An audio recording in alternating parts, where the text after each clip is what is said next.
እንስቶቹ ዛሬ ተፋጧል። በጣም የሚገርምና በጣም ለየት ያለ ነው የዛሬው። ይህ ባይሆን ደስ ይለኝ ነበር። በተለይ ሩታችን ሴትዮዋ ባታገኛት በጣም ነበር ደስ ይለኝ። ግን ብታገኛትም ደግሞ ኮራ ጀነን ቀብረር ብላ ነው ያናገረቻት። በነገራችን ላይ ይህን ነገር እያደረገ ያለው አብርሃም ነው። አብርሃም ባይልካት ኖሮ እሱ የልብ ልብ ባይሰጣት ኖሮ እስቲል መታ እሷ ስለሱ ልጅ ልትናገር ልጅውን እንዳይፍቀጅለት የተለያዩ ነገሮችን ልትናገር አይገባም ነበረ። አብርሃም ስለፈቀደለትና አብርሃም ፊት ስላሳያት ነው። ገብቷችኋል አይደለ? ሩታ ደግሞ ዛሬ ላይ ዝሙት አይደለም እየሰራች ያለችው፣ ወይም ደግሞ በትዳሯ ላይ አይደለም ሌላ ወንድ ያናገረችው። በነገራችን ላይ አብዛኛዎቻችሁ ሩታ ልጁን ምናምን ገረመን የምትሉ ያላችሁ፣ ልጁን አልሳመችውም። ምንም እኮ አላደረገችውም። ኖርማል ነው አቀፈችው እንጂ ምንም ያደረገችው ነገር የለም። እሱ አጠገቡ አቁሟት ከዚችኛዋ ጋር እንደፈለገ ሲሆን አልነበረ? የዛን ሰዓት ማስቆም እኮ ይችላል ነገሮችን። አይ ትክክል አይደለሽም ሄርሜላ፣ አንቺ ከባልደር ወንድ ጋር ያለሽው ራሱን ማስከበር ይችል ነበር። ግን ዛሬ ምንድነው የነሱ ሀሳብ? በቃ ሩታ እንድትጠላ ገብቷችኋል አይደለ? ሩታ እንድትጠላ ሩታ አሁን ላይ እየማገጠች እንደሆነ በትዳሯ ላይ ኦዲየንስ እንዲጠላት። በታሪክ ማንም አይጠላትም። ኦፍኮርስ ማንም አይጠላትም።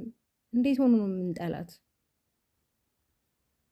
ራስክ ትላንትና ዋጋ የከፈለችልክ እንስት ነች። ዛሬ ላይ አንተ ነው በተራክ ዋጋ እየከፈልክ ያለከው። ዛሬ ብታለቅ፣ ዛሬ ብታነባ፣ የፈለከው ነገር ብትል የፈሰሰው አይታፈስም። ሲጀምር ደግሞ እናንተ እኮ ተለያይታችኋል አይደል እንዴ? አንተ ራስህ መተህ ተለያይተናል ብላል። ከተለያየክ ደግሞ እሷ ለምንድን ነው በሌላ ሰው ስታደምቅና ሲያምርባት የእሷ መዋብ የእሷ አላደለ ማማር ለምንድን ያናደደክ? እንደም እኮ ልትደሰት ይገባል። የልጅነት አደለች ልትደሰት፣ አንተ በእሷ ደስታ ልትደሰት ይገባል። እቺ ደግሞ መታ እንደዚህ የማይሆን ቃል ልትናገራት አይገባም። ይሄ እኮ ተይሊ ነው በቃ ባልሽ ነው ልጇለው ተይሊ። ኧረ በጣም ነው የሚገርመው። ጭራሽማ አንቺስ አፍቅረሹ ለምነሹ አይደለም ወይ እኮ አለቻት። ምን ማለት ነው አፍቅረሹ ወደድሽ? እሷ እኮ ባልዳር ወንድ እኮ አይደለም ያፈቀረችው ወደደችው፣ እንዳንቺ እኮ አይደለም። አንቺ ትናንትና መጥሻ እንዴ በአንድ ቀን የተቀበልሽ? ትናንትና ላላገኘሽ ወንድ ዲያስፖራ ለብር ብለሽ ገረመኒ ምናምን ነገር። አንቺ አብርሃምን እኮ በአንድ ቀን ያገኘሽው። እድሜ ለና አቤል። አረ ምን ጉድነሽ ሄርሜላ፣ አረ ምን ጉድነሽ እውነት። ኦዲንስ በዚህን ያህል ሲረግጥ ሲናገርሽ አንቺ ምን የሚሰማሽ ነገር የለም? አንቺ ራሽን ባታከብሪ ቤተሰብሽን አታከብሪ? ቢያንስ እኮ ሰው ለክብሩ ይጠነቀቃል እንዴ። ነገ እኮ የራሽ ላይፍ ይኖርሻል፣ የራስሽ ህይወት ይኖርሻል። ሰው ከዛ ዛሬ ላይ ያስቀመጥሻቸው የዘራሻቸው ነው የምታጭው። ምንድን ነው የምትወርሻቸው ልጆች? አኪድ ከአብርሃም ጋር እኮ አትሆኝም አንቺ። አሁን አብርሃም አይፈልግሽም ሲጀምር፣ ሊጠቀምብሽ እንጂ እኮ አይፈልግሽም። እሱን ደግሞ ውስጥሽ ያውቃል። እኛ ደግሞ ሩታ እሱ ለማስቀናት እንደሆነ እናውቃለን። ሁሉም ሲጀምር እኮ ያውቃል። የማያውቅ ሰው የለም ሩታ ወደው እንዳልሆነ። ስለዚህ አንተ ነህ ጨዋታውን የጀመርከው። ሩታ ደግሞ ይሄ ጨዋታ ተመችቷታል፣ በቃ ደስ ብሏታል። አንተ እሷን ስታበግናት፣ እሷን ስታናድራት፣ ስታቆስላት አይደል ይከረምኩ። ሩታ ደግሞ ላይ ጨዋታው ተመችቷታል። አባቴ ገና ምን አይተክ? ገና ጨጓራ ነው የምትለጠው። አንተ ጥሩ ስራ ስትሰራ ነበር የነበርከው። አንተ መልካም ነገር ነበር ለሷ ስታደርጊ የነበርከው። የዘላለም የማይድን ጠባሳን ውስጡ ያስቀመጥከው፣ ሊያውም በአራስነት ሊያውም እርጉዞና ብዙ ነገር ነው ያሳለፈችው። ደግሞ ሴት ልጅ በእርግዝናና በአራስነት ያሳለፈችው መቼም አትረሳም፣ መቼምም ይቅር አትልም። ብዙ ነገር ይቅር ትላለች፣ ግን በእንደዚህ ጊዜ ያሳለፈቻቸውን ችግሮችና መከራዎች ግን መቼም ይቅር አትልም። ስለዚህ ሰላም ከፈጠርክ ከሄርሜላን ከህይወት አውጣ። አይ ሄርሜላን ከህይወት ያልወጣም ከሄርሜላ ጋርም ከአንቺም ጋር ነው የምትል ከሆነ ደግሞ ሩታይን ነገር ስለማትስማማክ የራስክን መንገድ ቀጥል። አንተ ያላስከብርክላትን ክብሯን ራሷን ክብሯን አስጠብቃ ጀግንነቷን ያሳይች ሴት ናች። ግን አሁን ላይ እሷን ለመጣል እሷን የሆነ መጥፎ ስራ እንደሰራች እሷ በቃ አለ አይደለ በአንተ ላይ በቃ የሆነ ቺት ያደረገች ነው። ኧረ እባክህ። በተለይ ደግሞ አቤል የሚባለው ውርጋጥ ማለት ነው እንዴ!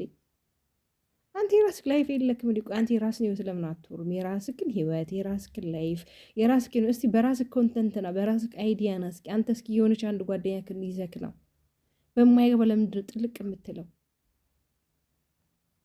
ኦኬ ምናልባት በቃ አብርሃም አሁን ላይ ማሰብ ከተሳነው ራሱ ቢያንስ አብርሃም ችግሩ እንዲፈታ ለምን አትገፋፋውም? ጓደኛው ነው በጣም እንግዲህ የአብርሃም ቤስት ፍሬንድ እንደሆነ እንግዲህ አብርሃምም ተናግሯል፣ ብዙም ሰው ያውቃል።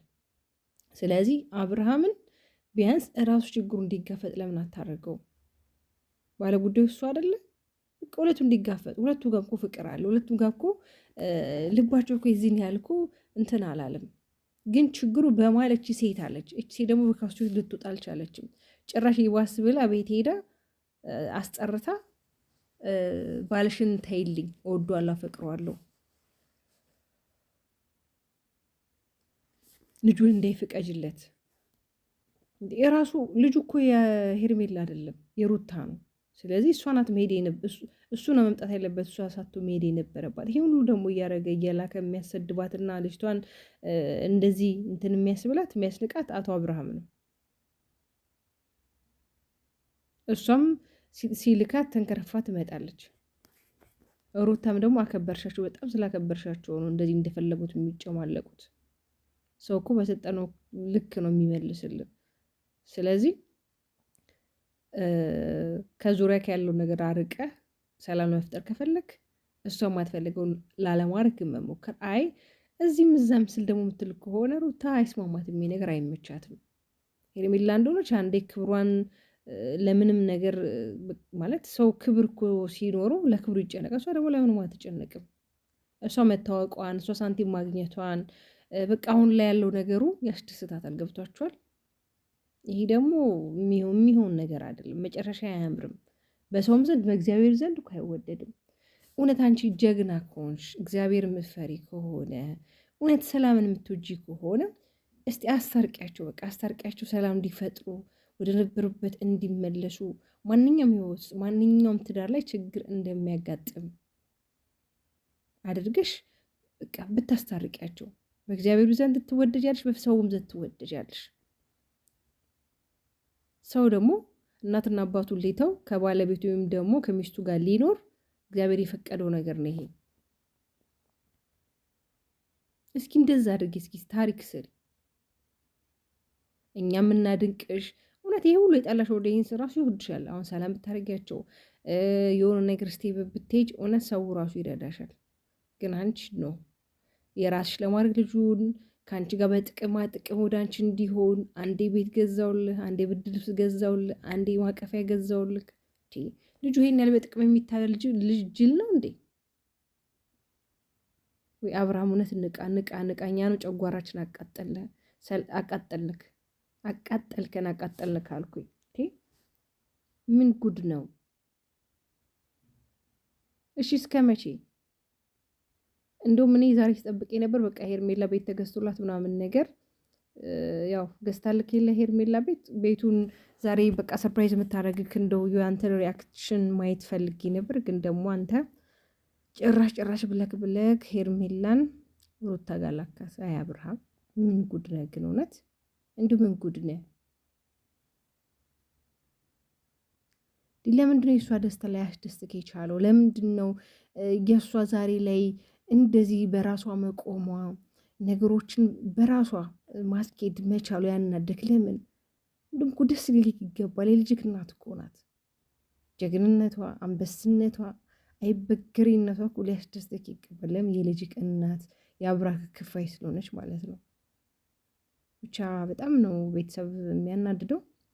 እኔ የምለው ግን ሩታ ድጋሚ ባታገኛቸው መልካም ነው። በራሷ ቻናል የራሷን ላይፍ ብትኖር የራሷን የሆነ ጊዜ ያለበት መጣለኛም እንደኔ እንደ ሀሳብ ጥሩ ነው። ትብዳች ሰብስክራይብ በማድረግ ቤተሰብ ሆኖ ቪዲዮን ላይክ አድርጉት። በሌላ ቪዲዮ እስከምንገናኝ ሰላማችሁ ይብዛ።